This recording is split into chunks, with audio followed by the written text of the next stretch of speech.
நம்ம கேபிஒய் பாலா அவரை வந்துட்டு மக்களுக்காக பல நன்மைகள் செஞ்சிட்ருக்காரு. அதாவது ஆம்புலன்ஸ் வாங்கி தரது, பைக் வாங்கி தரது, ஆட்டோ, தையல் மிஷினு, பணம் கொடுக்குறது, சாப்பாடு வாங்கி தரது, என்ன எண்ணற்ற நன்மைகள் செஞ்சிட்ருக்க அந்த மனுஷனை பார்த்து இவர் வந்து பண்ணுறது எல்லாமே ஒரு ஃபேமுக்காக பண்ணுறாரு. இதை எடுத்து சோஷியல் மீடியாவில் அப்லோட் பண்ணுறாரு, அதில் ஒரு வருமானத்தை ஜென்ரேட் பண்ணுறாரு அப்படிங்கிற மாதிரியும், அது மட்டும் இல்லாமல் அவர் கொடுத்த ஆம்புலன்ஸ் வந்து காய்லாங்கடைக்கு போகிற அளவுக்கு கண்டிஷன் இருக்கக்கூடிய ஆம்புலன்ஸ் கொடுத்துருக்காரு அப்படிங்கிற பல கருத்தையுமே வந்துட்டு ஜேர்னலிஸ்ட் அவர் ரவி அவங்க வந்துட்டு மீடியாவில் சொல்லியிருக்காங்க.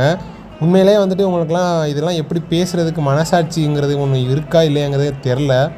அவர் அந்த மனுஷன் வந்துட்டு வீடியோ ஹோஸ்டிங் பண்ணுறது, அது இல்லாமல் கடை ஓப்பனிங்கு, இந்த மாதிரி நிறைய வேலை செஞ்சு உழைச்சி அவர் சொந்த காசை எடுத்து அவர்கிட்ட யார்கிட்டையும் கையேந்தி அடுத்தவன்ட்டு வாங்கிலாம் யாரும் கொடுக்கல. அவரோட சொந்த உழைப்பில் வரக்கூடிய ரெவென்யூ எடுத்து அதை மக்களுக்கு செய்கிறாரு.